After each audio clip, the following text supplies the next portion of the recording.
Good morning mga kaadis. Kumusta kayo? Kumusta ang buhay natin dyan? Ngayon gagawa ako ng video. Ito yung video na tinatanong ng ating mga kaadis, mga bumibili sa akin ng adenium. Sir, kung paano ba? Ano ba ang dapat gawin, sir, pag ma-receive ko na yung adenium? So may ginawa na akong video nito mga kaadis, pero kulang yung information. Dagdagan natin ng information para naman makatulong sa mga newbie at sa mga bumibili ng adenium sa akin o yung mga customer ko. So ito mga kaadis, mga uprooted, ito sila na adenium. Medium sizes mga kaadis. So hindi ko ito naipadala kasi may iba-iba silang dahilan kung bakit hindi ko pinadala sa buyer natin.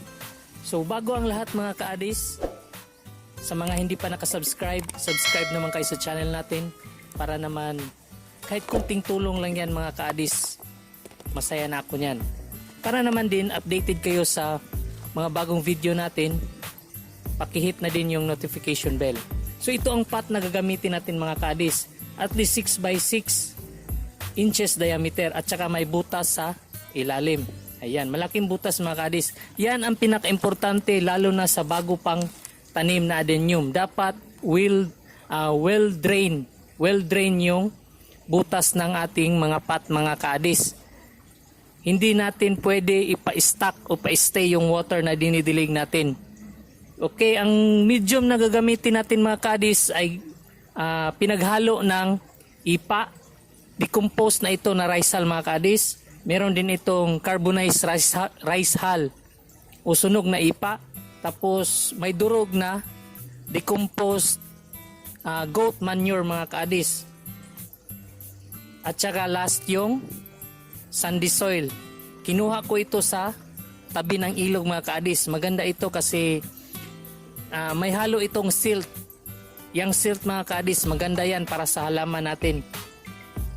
Dapat pag i-compress mo mga kaadis, hindi siya nabubuo. Seconds lang nababasag or mabubuhag agad siya. Yan ang maganda mga kaadis. At least hindi maganda putik. May iba kasi mga kaadis gumagamit ng medyo maputik na lupa. Hindi yan advisable mga kaadis. So itanim na natin yung ating mga adenium. Ito endless love mga kaadis. Ang reason kung bakit hindi ko to pinadala sa customer kasi nakalimutan ko mga kaadis na binta ko yung mother plant nito. Large size pa kasi yun, nasama ko mga kaadis. Kaya hinold ko ito para meron pa akong variety ng endless love. Maganda ito mga kaadis. So ayan, dagdagan natin konti ng lupa sa ilalim mga kaadis para naman mag-hold or maiangat natin ng konti yung codex ng ating mga adenium. Ayan. Nakita nyo yung line mga kaadis? Yan. Yung line na yan, dyan natin i-level yung lupa mga kaadis. Huwag masyadong idiin yung codex. Parang nasasakal na siya mga kaadis. Hindi maganda yun mga kaadis. So gayahin lang natin sa mga newbie. Gayahin lang natin yung kulay niya. Meaning yung puti, medyo puti mga kaadis, yun yung nakalubog. Pareho lang yan sa pag nagagarden tayo mga kaadis. Yung katawan natin ay puti dahil merong damit. Pero yung mga kamay natin, braso at paa, yun ang maitim. Kasi nasisilawan o naiinitan ng araw mga kaadis. Yan ang dapat natin gayahin mga kaadis. Itago natin yung puti. I-level natin yung kung saan nakahati yung puti at saka yung medyo matured color na siya mga kaadis. Dagdagan natin ang lupa. Dapat naka-center mga kaadis. Ayan. Ang rice hull mga kaadis, pinaka-importanting part yan siya sa medium. Medium na gagamitin natin na lupa ng ating mga adenium. Kasi yung rice hull ang magbibigay ng airflow sa ilalim ng medium natin. So meaning kung may airflow mga kaadis, so dadaan lang yung tubig doon sa airflow. So didiretso lang siya yung excess water, didiretso lang sa butas na ilalim ng pot. Yan ang importante mga kaadis para hindi mabulok. Marami kasi tayong kahabiyes na bumibili sa akin, tsaka nagtataka ako ba't nabubulok yung mga adenium nila. Yun pala ang mali lang mga ka-addis. Medyo yung soil na ginagamit nila hindi well drained, kaya nag-i-stay yung water. Tapos tag-ulan pa mga ka-addis, yan ang problema dyan mga ka-addis. Pag tag-ulan, tapos hindi well drain yung soil media mo, may tendency na magfo-fungus or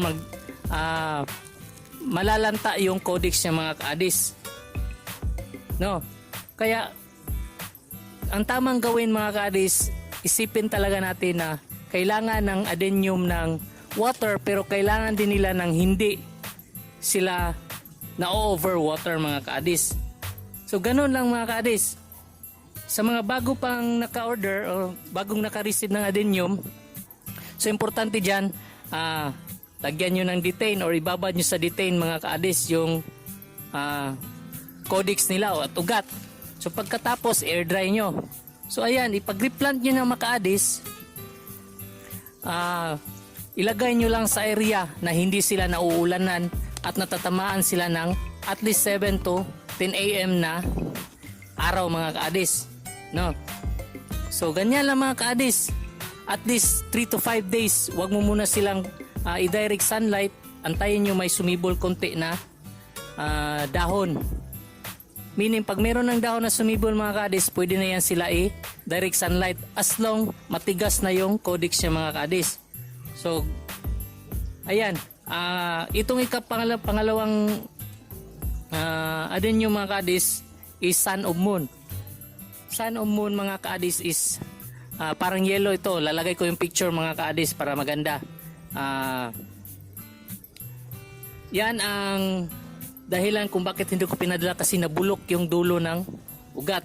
So ginawa ko mga ka-addis, kung may mapapansin kayo, kung may nabubulok na konti sa ilalim at medyo malambot at hindi nag-dry, putulin nyo na lang mga ka-addis. At least masisave nyo pa yung adenium nyo.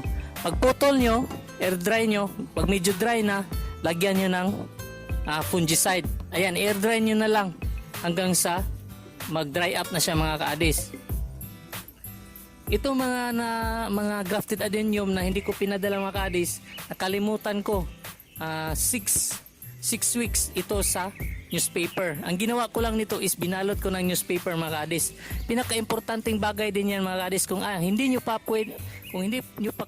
maitanim yung adenium nyo kasi busy pa kayo, try nyo tanggalin lahat ng dahon at saka balutin yung newspaper. So ganun lang mga ka-addis, simple lang ang pag-aalaga. Huwag masyadong excess na pag-alaga sa kanila mga ka-addis, kasi ang mga adenium is nasa disyerto yan sila. Desert rose nga sila mga ka-addis. So ibig sabihin nun, kaya lang mabuhay sa mainit na lugar kahit konti lang yung tubig. Kaya lumulobo yung mga codex sila para mag-ipon ng tubig. Pero sa bagong dating na din yung mga ka-addis, wag niyong didiligan sila mga guys, lalo na kung wala pang dahon. Kasi yung dahon lang naman talaga ang nangangailangan talaga ng tubig para makaprocess ng pagkain nila. With the help of the sunlight mga ka-addis. So kung dilig kayo ng dilig tapos walang dahon, so meaning magkakaroon talaga ng fungus mga ka-addis, kasi wet yung palagi yung ugat at walang susuplayan ng tubig yung adenium kasi wala nga dahon mga ka-addis. So wag mo munang dilig-diligan hanggang sa wala pang masyadong dahon. So monitor mo lang mga ka-addis yung yung lupa mo, dapat hindi masyado mag-dry, at least 1 inch below the surface mga ka-addis. Kung basa pa, wag mo muna diligan basta wala pang dahon. At saka paghawak mo sa codex, matigas pa, okay lang yan mga ka-addis. Kung may dahon na, at saka pag butasan mo ng konti yung lupa, at least 1 inch ang lalim, kung pansin nyo ay dry up na, diligan nyo na ng konti mga ka-addis para mag-wet lang yung soil. Huwag muna diligan ng marami para hindi mabulok yung codex. Ganun lang ang disiplina natin gawin sa ating mga adenium. So from na-receive nyo, i-detain nyo, ibaba nyo sa detain, tapos air dry nyo, Tapos pagkatapos mo i-dry, mga ilang oras, pag dry na lahat, pwede nyo nang itanim. So ilagay nyo muna sila sa medyo lilim na lugar, at least natatamaan ng araw morning, at least 7 to 9 a.m. mga kaadis. So ganun, 7 to 9, 7 to 10 a.m. mga, ayun lang. Tapos antayin nyo mga 3 to 5 days. Huwag muna i-direct sunlight, lalo na ngayon medyo maulan. Huwag nyo muna silang paulanan. So pag okay na mga kaadis, pag umabot na ng at least 1 week at parang stable na sila, kaya na nilang humarap sa araw at saka hindi naglambot, hindi nag-shrink yung codex, pwede na yan ibabad sa araw mga kaadis. So advisable nito is huwag paulanan. Pero at least sa bagong sibol pala ng dahon at nakasubok na sila ng ulan, makaka-adjust din yan sila mga kaadis. Kung may nursery kayo at may bubong na cellophane, yun, malaking tulong din yun mga kaadis. So ganun lang kadali ang pag-aalaga mga kaadis. Huwag masyado excess yung pag-alaga. Simpleng alaga lang mga kaadis, yung kailangan lang talaga nila. So maraming salamat mga kaadis. Sana naman ay magets ito ng ating mga newbie or sa ating mga sa mga bumibili sa akin. Malaking tulong ito para naman maganda yung simula ng inyong pag-aalaga ng adenium. So huwag natin kalimutan kaadis na mag-ingat tayo palagi. Huwag tayong manalangin tayo sa Panginoon. Malaking tulong yan mga kaadis. So hanggang dito na lang mga kaadis. Alagaan natin ng mabuti ang ating mga adenium. Kasi yan ang magbibigay ng saya natin lalo na ngayon sa panahon ng quarantine. So God bless everyone and thank you.